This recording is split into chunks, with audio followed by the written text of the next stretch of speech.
So when using the distributive property, all it means is that we take the number that's on the outside of the parentheses and multiply it by the numbers on the inside of the parentheses. And one thing you have to remember is this sign right here tells you that this number is negative. So if we go ahead and multiply, negative 9 times 8 is negative 72D, because the D is on the back. And negative 9 times negative 6 is negative 54.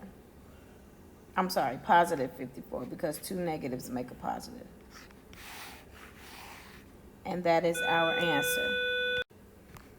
With this one, we have negative 9F plus 5 inside the parentheses, and we have positive 2 on the outside of the parentheses. So we're going to multiply 2 times negative 9F, that's negative 18F. 2 times 5 is positive 10, and because 6F is on the outside of the parentheses, we're just going to add it here. Now, that should be an F. Now, we're going to combine like terms.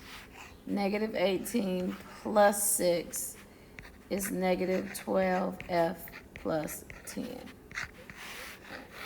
And we can't combine 12F and 10 because 10 does not have the variable. This one is the same as the last one. It just looks different. We have negative 8 in front. Since it's outside of the parentheses, we're just going to write it down. Then we're going to 7 times 4G is positive 28G. 7 times negative 9 is negative 63. Our like terms are negative 8 and negative 63. And because they're both negative, we're going to add them. So that's going to be negative 71 plus 28G.